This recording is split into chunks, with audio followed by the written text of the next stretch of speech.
Bonjour. Mon nom est Gabriela Silvaguerra. Je suis agente de communication au CRIPA. Puis aujourd'hui, on va vous parler de quelque chose qui est arrivé récemment en France. Pour la première fois, il y a eu un chat qui a été présent dans un élevage avicole et qui a été mort de la grippe aviaire. Présentement, je suis en compagnie de Carl Gagnon, professeur à la faculté de médecine vétérinaire de l'Université de Montréal et directeur scientifique du laboratoire diagnostic moléculaire et de virologie animale. Donc, bonjour Carl. J'aurais quelques questions pour toi. Est-ce que tu penses que c'est une situation inquiétante pour la population québécoise? Bien, c'est sûr que si on compare avec ce qui est arrivé chez le chat, notre animal de compagnie, en fait, au Canada, comme vous savez, on a eu une éclosion d'H5N1, mais on a trouvé aussi d'autres espèces animales, malheureusement, qui ont été infectées et certaines sont même mortes de l'infection. Peut-être une qui peut frapper un peu plus l'imaginaire, qui n'est pas un animal domestique, mais c'est un ours noir. Donc, c'est arrivé cet été. Donc, en fait, ce qu'il faut bien comprendre, c'est que le virus influenza, selon la souche, selon son origine, peut avoir des préférences d'espèces. Mais règle générale, ça peut se transmettre à toutes les espèces. Donc, il faut toujours garder en tête que c'est une possibilité.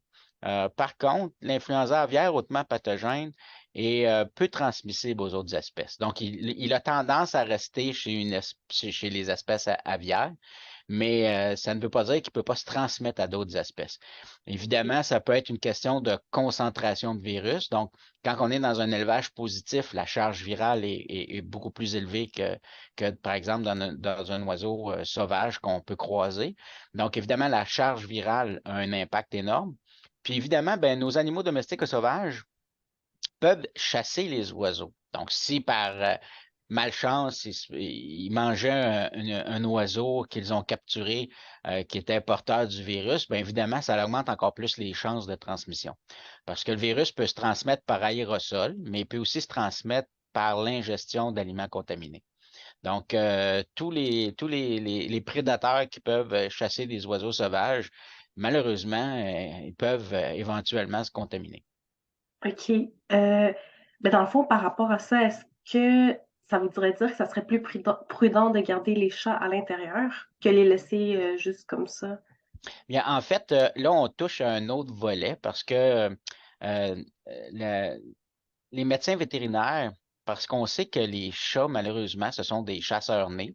Donc, ils sont très pratiques dans un contexte d'agricole lorsqu'on veut faire le contrôle des rongeurs. Donc, éliminer mulots, rats, etc. Par contre, on sait aussi qu'ils peuvent avoir un impact énorme sur la faune des oiseaux. Donc, ils vont tuer un nombre assez impressionnant d'oiseaux par année. Donc, une des recommandations qu'on fait à la population qui ont des chats domestiques, c'est de les garder à l'intérieur pour en fait préserver notre faune d'oiseaux et la diversification d'oiseaux qu'on a dans nos villes et dans nos villages. Donc, c'est une recommandation qu'on fait de toute façon. On ne la fait pas pour empêcher la transmission du virus aux chats. On la fait en fait pour préserver les oiseaux qui sont de façon assez importante chassés par les chats. OK, OK. Vraiment intéressant.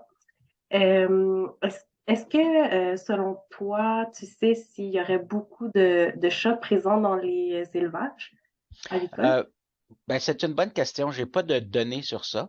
Ce que je peux vous dire, c'est que on ne favorise pas en fait la présence de chats dans les élevages. Donc, les élevages sont supposés d'être exempts de tout autre type d'animaux. Donc, normalement, dans nos élevages à forte densité, il ne devrait pas y avoir de chats à l'intérieur des bâtiments, donc directement en contact avec les oiseaux. Par contre, ça n'empêche pas qu'à l'extérieur des élevages, là, la question elle peut être un peu plus difficile à répondre.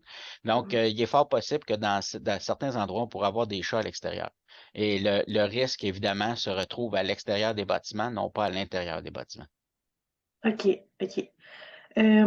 Puis, vu qu'il y a eu un premier cas en France, est-ce que tu penses qu'éventuellement, il y aurait une vaccination spécialisée pour les chats qui serait envisagée?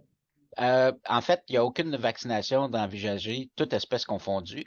OK. Premièrement, c'est extrêmement difficile à suivre. En fait, comme tu sais, on parle de l'influenza saisonnier chez l'humain, où on doit vacciner avec des nouvelles souches à chaque année. C'est la même problématique qu'on a avec les souches d'influenza aviaire hautement pathogène. Donc, il n'est pas garanti que la vaccination pourrait fonctionner de façon efficace à cause de la variation dans les souches. L'autre aussi problématique, c'est qu'on ne veut pas non plus que le virus devienne endémique dans les populations. Donc, on ne veut pas que les animaux soient nécessairement protégés pour qu'ensuite ils deviennent des vecteurs pour transmettre un virus hautement pathogène. Donc, l'objectif ici au niveau de la santé publique, c'est de détecter les animaux le plus rapidement possible pour malheureusement les euthanasier. C'est la règle d'or. Donc, on ne veut pas que les animaux puissent transmettre un virus qui est potentiellement hautement pathogène. Euh, Au niveau de la vaccination puis des variations des souches, qu'est-ce que je rajouterais? C'est qu'au Canada, le virus est apparu en décembre, donc dans les provinces maritimes, à Terre-Neuve. Puis, 6 mois après, lorsque les laboratoires faisaient des analyses de séquençage, donc du génome viral, on avait déjà des souches complètement différentes par rapport à l'origine de l'éclosion. Donc, c'est juste pour vous donner une idée que de mettre en place un programme de vaccination, je dirais, généralisé pour différentes espèces animales, pour des questions de santé publique, pour des questions d'être capable d'identifier rapidement le pathogène, c'est pas l'avenue qui est choisie par les autorités. OK, OK. Puis le fait que ce soit transmis à un chat, est-ce que ça pourrait signifier que ça pourrait se transmettre vraiment plus rapidement sur plein d'autres espèces, animales? Ben, comme je disais tantôt, on le sait qu'il peut se transmettre à d'autres espèces. La question, c'est est-ce qu'il peut se transmettre plus rapidement? Il n'y a pas de données qui semblent suggérer ça pour l'instant. On sait que le risque augmente lorsque les autres espèces sont en contact étroit avec des animaux qui sont fortement positifs. Donc, c'est OK. probablement ce qui est arrivé avec le chat. Le chat était sur une ferme positive au virus influenza. Donc là, évidemment, ça augmente énormément le risque que le chat puisse attraper le virus. Mais à l'heure actuelle, toutes les données qu'on a, entre autres pour l'humain, c'est que c'est anecdotique ou extrêmement rare que ça arrive. Donc, pour l'instant, il n'y a pas d'indication qu'il y a un danger immédiat. Mais il faut toujours garder en tête que le virus, il peut changer avec le temps, il peut muter. Donc, dans 6 mois, quelle souche qu'on va avoir, je peux pas vous le dire, on le sait pas.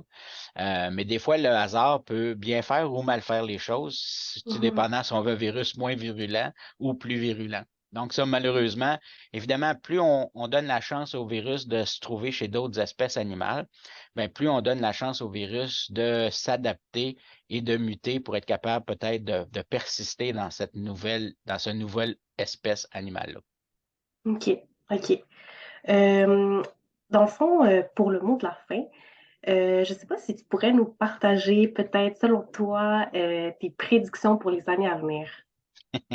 En fait, je vais aller dans le sens de mes autres collègues vétérinaires qui sont sur le terrain, donc qui travaillent dans les fermes.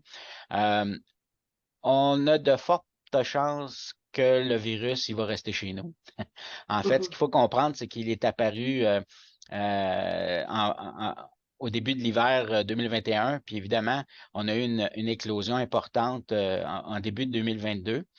La poursuite de l'éclosion, parce que par après, il y a eu une absence de cas. Les cas sont revenus au printemps, puis on s'en doutait parce qu'en fait, l'augmentation des nombres de cas suit finalement la migration des oiseaux sauvages. Donc, on s'attendait à avoir une augmentation au printemps, on l'a eu.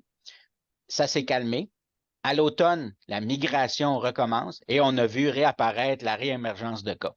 Là, présentement, évidemment, on est plus en hiver, donc là, la migration des oiseaux, c'est pas mal terminé. Et c'est pour ça aussi qu'on voit une baisse du nombre de cas de façon assez importante à travers le Canada. Là, ça fait déjà peut-être quoi, 4 semaines qu'on n'a pas eu de cas au Québec. Puis les provinces qui en ont eu beaucoup dans l'Ouest canadien, dont l'Alberta et puis la Colombie-Britannique, eux, ils ont encore des cas actifs, mais ils en ont beaucoup moins qu'il y en avait. Et ça suit vraiment la migration. Donc, ma prédiction, étant donné que nos oiseaux sauvages qui restent sur notre territoire, eux, ils ont évidemment été exposés. Ce qu'on croit, c'est que probablement le printemps prochain, lorsque la migration va recommencer, malheureusement, on a des bonnes chances que ça recommence à nouveau, malheureusement. Mmh. Donc, OK. donc, notre prédiction, c'est que on n'avait jamais eu autant de virus influenza que ça, donc d'éclosion de souches hautement pathogènes. On en avait à l'occasion, mais on était capable de le contrôler. Malheureusement, on est exposé à une souche qui se transmet extrêmement facilement, donc un type de virus qui a une forte capacité à la contagion. Et notre prédiction, c'est que maintenant, va falloir mettre en place des mesures pour s'habituer à vivre avec. OK. OK, merci beaucoup. Ah, Ben, vous me recontacterez si c'est pas ça qui arrive, mais, mais on pense bien que le virus va revenir ce printemps. ouais, on verra bien. Merci. Je vous dis vraiment un gros merci, Carl, pour votre générosité. C'était vraiment intéressant. Puis, ben, là-dessus, on vous dit au revoir Ben, à bonne tout le monde. journée. Ben oui. Merci.